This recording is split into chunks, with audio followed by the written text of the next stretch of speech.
Hello दोस्तों, ये special channel में आपका फिर से स्वागत है।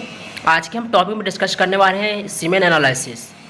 सीमेन एनालिसिस जो करते हैं दोस्तों, वो तीन टाइप से हम करते हैं: physical examination, chemical examination, microscopic examination.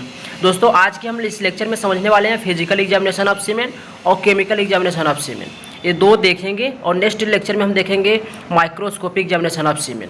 तो अगर आपने चैनल को सब्सक्राइब कर लें, जैसे आपको जो कोई भी वीडियो अपलोड हो तो आपको नोटिफिकेशन मिल जाए। दोस्तों स्टार्ट करते हैं। तो हम देखते हैं सबसे पहले जो सीमेन एनालिसिस करते हैं उसका पर्पज़ क्या होता है, जो हम सीमेन एनालिसिस करवाते हैं दोस्तों। तो हम देखते हैं पर्पज़ देखते हैं। पर्पज़ क्या होता है? फर्स्ट पर्पज़ दोस्तों होता है कि evaluation of infertility.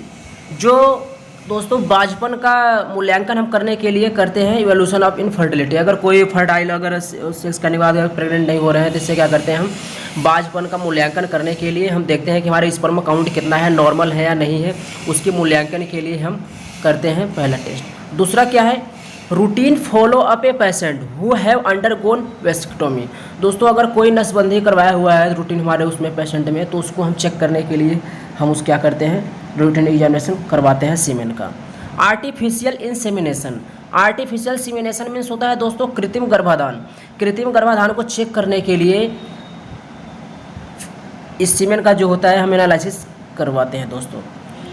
Examination of store semen specimen. दोस्तों अगर सीमेन हमारा क्या है, स्टोर है एग्जामिनेशन के लिए, उसके लिए हम सीमेन के एनालिसिस करने के लिए हम पर्पज़ होता है दोस्तों। जैसे अगर मान लो कोई केस है, मान लो हस्बैंड क्या है बहुत दूर रहता है अपनी वाइफ से, बहुत दूर तक रहता है, तो उसमें क्या होता है कि वाइफ का जो कभी काल मतलब कि वो उसको प्रेग्नेंट करना या फर्टिलिटी करना थेरेपी करने के लिए कॉम्प्लिकेटेड हो सकता है। तो इसलिए क्या करते हैं, जो सीमेन होता है उसे स्टोर करके रख देते हैं, जैसे बाद में कभी भी अगर हस्बैंड बहुत दूर है तो लॉन्ग टाइम के लिए, तो उससे क्या हो सकता है, इनफर्टिलिटी हो सकता है दोस्तों। तो हम देखते हैं हम स्पेसिमेन कलेक्शन।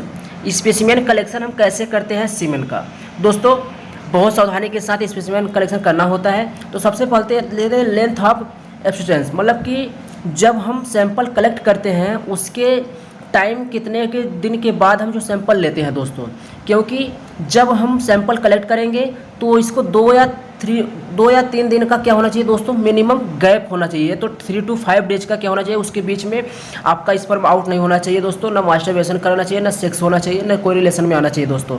जैसे हमारा क्या हो, स्पर्म जो हो, सीमेन हमारा जो आउट हो। तो इसलिए दोस्तों 2 से 3 दिन का या 3 to 5 डेज का क्या होना चाहिए, गैप होना चाहिए, उसके बीच में कोई रिलेशन ना हो सेक्स से संबंधित। जैसे क्या हो, स्पर्म को बाहर आउट न किया गया हो, इतने दिन का 3 to 5 डेज का गैप होना चाहिए। फिर नेक्स्ट क्या है, site of production of the semen specimen. दोस्तों जब हम सैंपल को लेते हैं कौन से साइट से लेना चाहिए, मतलब कहाँ पे लेना चाहिए प्रोडक्शन, जो हम सीमेन का प्रोडक्शन करेंगे, site of production of semen specimen. जब हम सैंपल को कलेक्ट करेंगे, प्रोडक्शन हम करेंगे, तो कहाँ से हम करेंगे दोस्तों? ये तो रूम में अपने कर सकते हैं, आपकी मर्जी है, होम पर कर सकते हो या लेबोरेटरी में कर सकते हो, रूम के लेबोरेटरी में या हॉस्पिटल में कर सकते हो। तो लेकिन दोस्तों सावधानी के साथ करना है आपको, 3 to 5 डेज का गैप होना चाहिए, और पेनिस को वॉश करके तब कलेक्ट करेंगे दोस्तों। Time of production of semen specimen. इसके बाद जो टाइम ऑफ प्रोडक्शन, जो टाइम है दोस्तों कि किस टाइम पे स्पेसिमेन हम लेंगे सीमेन का, तो उस टाइम हमारा जो रिजल्ट होगा बहुत अच्छा होगा। तो दोस्तों हम मॉर्निंग के टाइम में सैंपल लेंगे तो उसकी मोटिलिटी जो है अच्छी हमारी मिलेगी, सीमेन भी हमारा अच्छा होगा, तो कब हम डेट करें रिजल्ट भी अच्छा मिलेगा। मॉर्निंग के टाइम में हम जब सैंपल को कलेक्ट करेंगे तब। अब है method of production of semen specimen. कौन से मेथड है जिससे हम क्या करते हैं, सीमेन को करेंगे, हम कलेक्ट करेंगे दोस्तों। Method of production of semen specimen, तो हम मास्टरबेशन के थ्रू हम क्या करते हैं, मास्टरबेशन के थ्रू हम सैंपल को क्या करेंगे, कलेक्टेड करेंगे। अब container use for the semen specimen, जो हम कंटेनर यूज करते हैं दोस्तों, कौन सा कंटेनर यूज करेंगे जब सीमेन को हम सैंपल को स्पेसिमेन को क्या करेंगे, कलेक्ट करेंगे। तो जो सैंपल को स्पेसिमेन हम कलेक्ट करते हैं दोस्तों, स्टेराइल कंटेनर होना चाहिए, इसका जो माउथ है वो चौड़ा होना चाहिए, इसको पहली बात दोस्तों लेबल्ड होना चाहिए। लेबल्ड कर दोगे जब अगर सैंपल लेने से पहले, और इसके बाद ये सील पैक होना चाहिए। सील पैक है, इसको ओपन किए, ओपन करने के बाद क्या होगा, इसका माउथ जो चौड़ा होना चाहिए। मास्टरबेशन के थ्रू हम क्या करें, सैंपल ले लेंगे, इसमें नाम लिख देंगे और एज लिख देंगे। इसके बाद कब सैंपल को लिया है उसका टाइम इस पर डाल देंगे दोस्तों। इस पर नहीं डालेंगे, आप जो लैब टेक्नीशियन रहेंगे वहाँ पर डाल करके आप स्टिकर देंगे लगाने के लिए। तो इसमें सैंपल हम लेंगे, ऐसा कंटेनर होना चाहिए, स्टेराइल कंटेनर होना चाहिए, कोई केमिकल वेमिकल नहीं होना चाहिए दोस्तों ने। क्या होगा इससे, इस पर जो हमारा होता है डेथ हो सकता है, ये नॉर्मलिटी हमारा आ जाएगी। अब देखते हैं storage and transport of the specimen. जब हम कलेक्ट कर लिए स्पेसिमेन को तो हम स्टोर करेंगे दोस्तों, मिनिमम 2 आवर्स के अंदर क्या होता है ये रन होना चाहिए स्पेसिमेन हमारा जो है 1 आवर्स, 1 बेस्ट होगा तो 1 आवर्स के अंतर्गत में क्या होना चाहिए, जो हमारा सीमेन है उसे एनालिसिस कर देना चाहिए। मैक्सिमम 2 आवर्स के अंदर में एनालिसिस कर देना चाहिए। इससे क्या होगा, जो हमारा स्पेसिमेन जो है जो रिजल्ट है अच्छा आएगा। लेकिन दोस्तों जब हम स्टोर अगर करेंगे तो स्टोर करने के लिए दोस्तों न ज़्यादा एक्सेसिव कोल्ड होना चाहिए, न एक्सेसिव हीट होना चाहिए। इसमें क्या होगा, इस सीमेन जो हमारा स्पर्म है वो क्या होगा, डेथ हो सकता है। तो इसलिए न रूम टेम्परेचर होना चाहिए दोस्तों, न ज़्यादा हीट हो न ज़्यादा कोल्ड हो। अब सैंपल स्टेटस देखते हैं दोस्तों। सैंपल स्टेटस में क्या होगा, कलेक्टेड एट द लैब। जब दोस्तों हम कंटेनर देंगे पेशेंट को कलेक्ट करने के लिए, जब वो जब मास्टरबेशन स्टार्ट करेगा उसके बाद जब एजुकुलेट होगा उसका टाइम लिखना है दोस्तों, उसके टाइम और उसके टाइम के बीच में क्या है। उसके बाद हमारे पास जो ला के दिया उसका सैंपल का टाइम नोट करेंगे, देखिए टाइम ऑफ एजुकुलेशन का टाइम और टाइम ऑफ रिसीविंग। जब हम टाइम रिसीव करेंगे लैब टेक्नीशियन उसका टाइम डाल के रखेंगे दोस्तों कंटेनर पे, या तो कहीं अपना जो बना रहे हैं रिक्वेशन फॉर्म उस पर भी क्लिक करके रखेंगे दोस्तों। अब देखते हैं physical examination of semen. Physical का एग्जामिनेशन करने के लिए हम दोस्तों क्या क्या रिक्वायरमेंट होता है, पहले क्वांटिटी देखते हैं। क्वांटिटी कितना चाहिए, नॉर्मल 2 से लेके 5 ml तक नॉर्मल क्वांटिटी होना चाहिए सीमेन का। और कलर कैसा होना चाहिए, मिल्किश वाइट कलर होना चाहिए। विस्कोसिटी कैसा होना चाहिए, विस्किड होना चाहिए। लिक्विफिकेशन टाइम कितना है, 20 मिनट्स। 20 मिनट्स में दोस्तों सीमेन जो है लिक्विफिकेशन हो जाना चाहिए, लिक्विफाई हो जाना चाहिए, तब क्या है नॉर्मल है। अगर 20 मिनट से ज़्यादा लग रहा है तो क्या होगा, एबनॉर्मल आ जाएगा लिक्विफिकेशन टाइम में। अब देखते हैं केमिकल एग्जामिनेशन ऑफ सीमेन।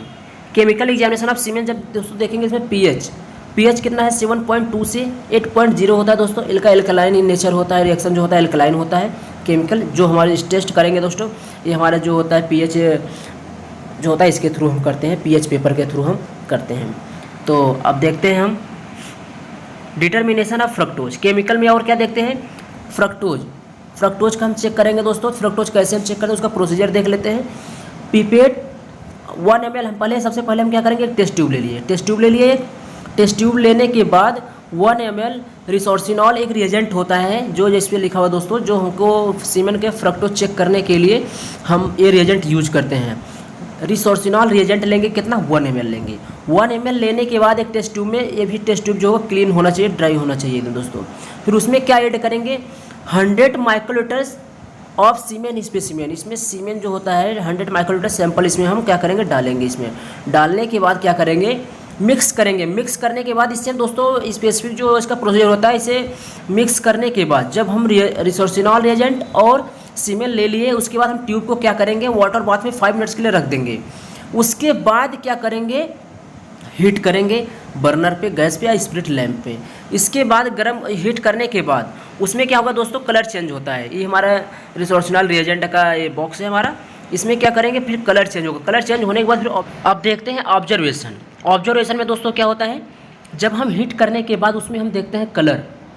अगर कलर नहीं दिख रहा है, अगर कलर में कोई चेंजिंग नहीं हुई तो इसका मतलब क्या होता है, फ्रक्टोज अब्सेंट है। अगर कलर में चेंजिंग हो रही तो इसका मतलब फ्रक्टोज प्रेजेंट है।